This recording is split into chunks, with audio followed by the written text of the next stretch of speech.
stroke, si pembunuh dalam senyap. Tahukah Anda, stroke bisa terjadi tiba-tiba tanpa gejala yang dramatis? Dan tahukah Anda saat ini, stroke membunuh 1 orang setiap 4 menit di Indonesia? Jadi, banyak gejala yang ternyata itu adalah stroke, dan banyak orang nggak tahu ternyata itu stroke.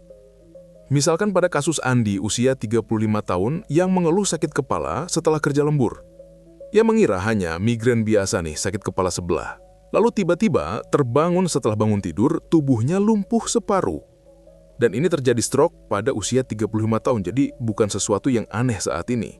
Jadi pelajarannya adalah sakit kepala yang ekstrim bisa terjadi pada siapa aja, tapi bisa jadi ini bukan suatu hal yang sepele.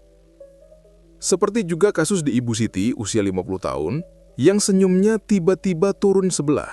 Jadi waktu senyum tidak simetris, yang kanan lebih tinggi atau yang kiri lebih tinggi dari yang sebelahnya. Dan keluarga mengira Ibu Siti hanya bercanda nih, karena Ibu Siti mengalami gejala setelah masak. Jadi sambil masak, kemudian waktu dia tersenyum, kok aneh? Jadi keluarganya pengira bercanda nih, pada ketawa. Tapi tiba-tiba Ibu Siti jatuh dan tidak bisa bicara lagi. Jadi pelajarannya, kita harus kenali gejalanya, salah satunya adalah tes FAST. Jadi face, kemudian arm, face wajah, arm itu tangan, kemudian speech, yaitu ketika bicara gimana, apakah masih normal atau enggak, dan T-nya adalah time. Jadi dengan kita tahu gejala-gejala awal, kita bisa menyelamatkan hidup dari orang-orang yang kita sayangi, dan termasuk hidup kita sendiri. Jadi ada juga kasus ketiga. Misalkan Rian usia 28 tahun, yang biasa lari sejak muda suka lari maraton. Kakinya tiba-tiba lemas dan mengira ini cedera otot yang biasa aja. Karena memang seringkali kalau habis lari jarak jauh, atau pemanasan mungkin kakinya pegel. Nah ternyata ototnya tidak hanya lemes tapi tidak bisa digerakkan. Jadi ternyata waktu dibawa ke rumah sakit, Rian mengalami yang disebut stroke iskemik atau penyumbatan. Jadi stroke bisa menyerang siapa saja, walaupun mungkin saat ini Anda merasa hidupnya sehat. Jadi ternyata Rian ini waktu diperiksa, ternyata memang sudah lama menjalani hidup sehat, lari segala macam, kemudian dietnya diet keto, kemudian ternyata LDL dan profilipidnya itu tinggi. Jadi, kolesterolnya tinggi. Dan dia tidak menyadari selama ini karena memang tidak pernah check up. Dianggapnya dengan gaya hidup yang sehat, itu bisa mencegah dia dari sakit, atau dari stroke, atau serangan jantung. Ternyata malah enggak. Nah, kasus yang keempat, Ibu Dewi usia 40 tahun. Jadi dia kerjanya pusing, mual selama seminggu, terus bingung, aduh apa nih masa hamil lagi? Kayaknya enggak deh, ya, karena udah lama juga tidak berhubungan dengan suaminya. Nah, ternyata kayaknya habis stres kerja, jadi mual muntah itu dimulainya saat mulai banyak kerja lembur. Waktu ditensi, tekanan darahnya 180/100, ternyata mengalami stroke. Jadi awalnya hanya pusing mual, ya, ternyata tekanan di kepalanya itu besar. Jadi pusing dan mualnya itu bukan hanya karena pusing biasa, tapi karena ada peningkatan tekanan di dalam kepalanya. Jadi tensinya tinggi, mungkin ada pembuluh darah yang pecah. Jadi stroke-nya stroke perdarahan. Lalu ada 2 jenis stroke. Buat yang belum pernah tahu atau pengen tahu lagi atau ingin menyegarkan ingatan Anda, stroke itu ada 2. Stroke iskemik atau penyumbatan. Yang paling banyak, ya lebih banyak, mungkin 80% kasus itu karena stroke iskemik, mungkin karena diabetes, hipertensi, kemudian kolesterol tinggi, dan seterusnya. Berikutnya adalah stroke perdarahan, atau stroke hemoragik. Ya, pembuluh darahnya pecah. Sekitar 20% dari stroke ini lebih cepat, lebih mematikan, tapi lebih jarang. Ya, 20%. Dan penyebabnya seringkali adalah tekanan darah yang cukup tinggi, atau mungkin ada kerusakan di pembuluh darah otak yang membuat dia jadi lebih tipis. Dan awalnya mungkin bisa iskemik, kemudian jadi hemoragik. Itu juga sering terjadi. Assalamualaikum warahmatullahi wabarakatuh. Di video ini kita akan membahas tanda-tanda atau sinyal-sinyal peringatan yang sudah diberikan oleh tubuh jauh sebelum stroke ini terjadi. Jadi kalau Anda ingin mencegah jangan sampai stroke, mau iskemik atau hemoragik, tonton sampai tuntas. Kalau sudah siap, ayo kita mulai. Tanda yang pertama adalah sakit kepala yang ekstrim. Mungkin banyak yang merasa, saya sering sakit kepala. Tapi ini beda. Biasanya sakit kepalanya mendadak dan seperti disambar petir, gitu, saking kerasnya atau saking sakitnya. Nah, beda dari migrain biasa. Jadi, Banyak orang merasa, migrain nih, nanti juga hilang gitu, atau pakai obat-obatan aja. Nah, hati-hati. Bisa jadi tanda-tanda stroke yang awal. Awalnya mungkin sakit kepala, mungkin karena ada penyumbatan atau ada pecah pembuluh darah di otak yang terasa seperti sakit kepala biasa. Jadi, tapi sakit kepalanya ini luar biasa, disebutnya head clap. Jadi kalau bahasa Inggrisnya itu seperti tersambar petir. Seperti kasus usia 35 tahun tadi. Kemudian sakit kepala berat, terus tidur aja deh, mudah-mudahan hilang. Bangun tidur, lumpuh sebelah. Mudah-mudahan ini tidak terjadi pada Anda. Kalau sudah tahu gejala yang seperti ini, apalagi Anda punya riwayat hipertensi, diabetes, dan seterusnya, jangan diabaikan. Tanda yang kedua, matinya sensor tubuh. Bisa kebas separuh wajah atau kebas separuh tubuh, atau benar-benar tidak bisa digerakkan. Jadi misalkan hanya mati rasa aja awalnya, tapi lama-lama kok nggak bisa digerakkan. Nah, ini tidak simetris. Jadi sensor tubuhnya bisa mati dulu atau motoriknya yang mati. Biasanya sensoriknya dulu. Maksudnya kebasnya dulu baru nanti nggak bisa digerakkan. Yang paling gampang bisa dilihat di senyum. Jadi kalau misalkan di wajah senyumnya tidak simetris atau yang sebelah lebih tinggi, yang sebelah lebih rendah. Atau ketika diminta untuk angkat kedua tangan, itu nggak bisa. Mungkin hanya satu aja. Atau bisa diangkat dua-duanya tapi tidak sama tingginya. Itu tanda yang kedua. Kalau Anda ketemu tanda-tanda ini, ya curiga. Jangan-jangan ini stroke. Langsung dibawa ke rumah sakit. Tanda yang ketiga, penglihatan yang terganggu. Misalkan matanya terlihat kabur mendadak atau melihat satu benda seperti double gitu ya, penglihatan ganda. Nah, ini bisa bermacam-macam. Bisa karena tekanan darahnya lagi naik, bisa karena gula darahnya lagi tinggi banget gitu ya, sampai akhirnya gangguan penglihatan. Tapi yang paling sering juga adalah tadi, penyumbatan di pembuluh darah otak atau pembuluh darah otak ada yang pecah. Apalagi kalau disertai dengan gejala-gejala yang tadi kita sebutkan. Sakit kepala, kemudian asimetris, tangan dan senyumnya. Nah, jika terjadi penglihatan ganda, kita harus waspadai, langsung dibawa ke rumah sakit. Jadi mau tensinya doang yang tinggi, atau gula darahnya yang tinggi, atau stroke sekalipun ada gejala ini, yang tiba-tiba dan makin berat, disertai dengan gejala yang tadi kita sebutkan, sebaiknya langsung ke rumah sakit. Jangan ditunda-tunda. Tanda yang keempat, ngomongnya nggak jelas.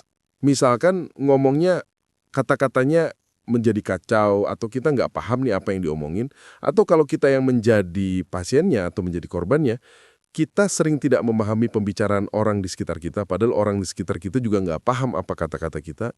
Jadi sering dibilang seperti orang mabok ya, mau ngomong apa sih ini nggak jelas gitu ya. Nah, itu jangan-jangan stroke gitu. Jadi jangan disepelekan kalau ini terjadi pada diri kita atau orang-orang yang kita sayangi. Jadi segera dibawa ke rumah sakit.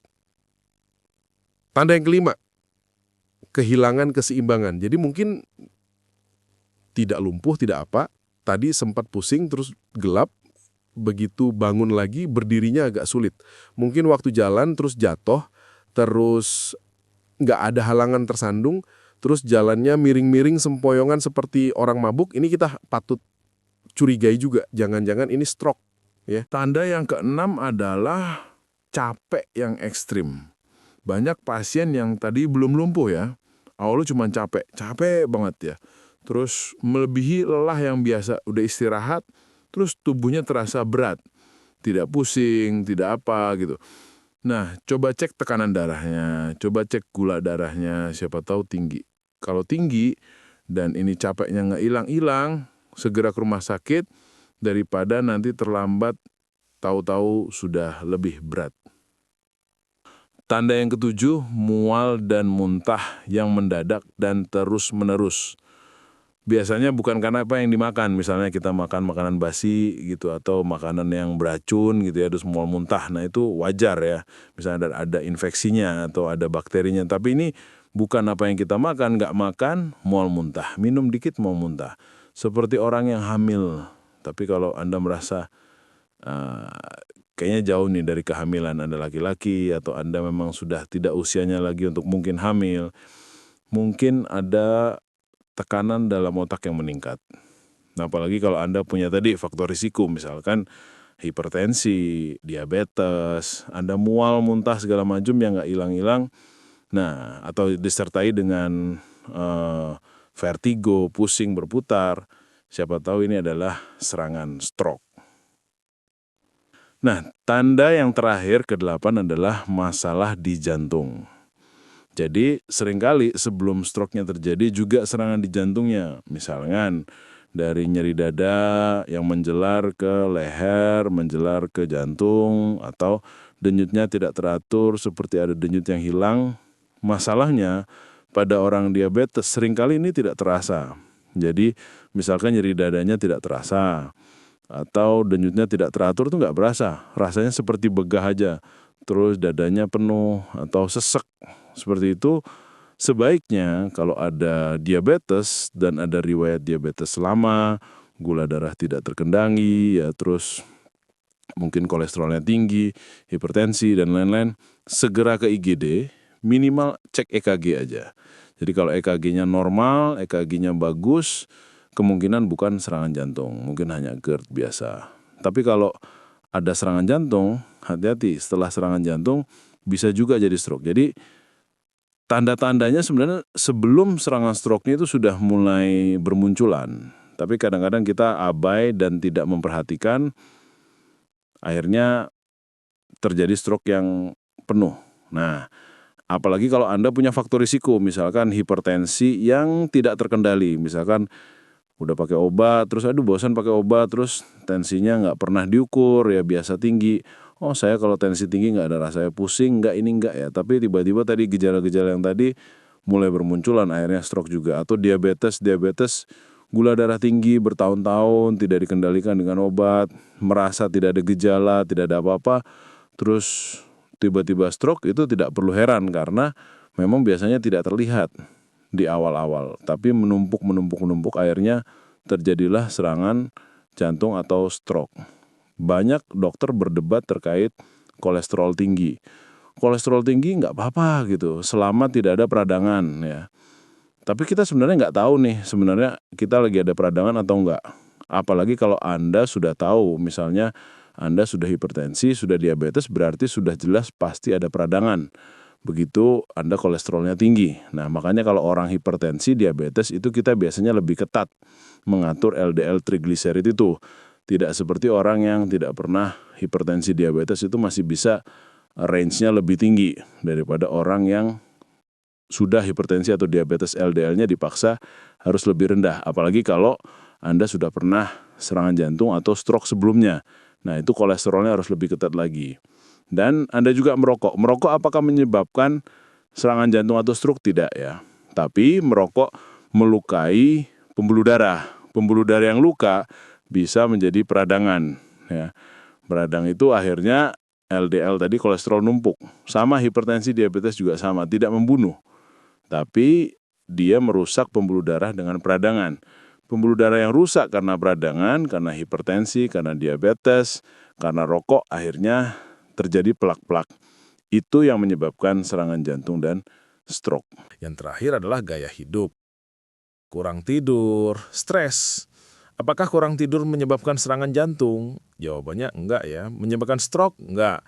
Tapi kurang tidur tuh biasanya hormon kita jadi terganggu. Stres juga hormon kita terganggu. Jadi kortisolnya tinggi, terus hormon yang biasa kita gunakan untuk pemulihan, untuk tidur seperti melatonin, terus kortisol, semua terganggu, adrenalin tuh naik semua.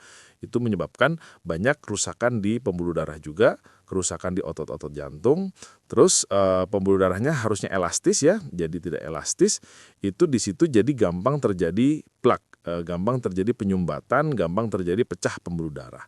Nah, itulah yang menyebabkan stroke. Jadi 5 hal itu yang menjadi faktor risiko. Apakah sudah pasti orang yang merokok itu stroke atau serangan jantung? Ya, belum tentu. Apakah sudah pasti orang hipertensi, stroke, serangannya itu belum tentu.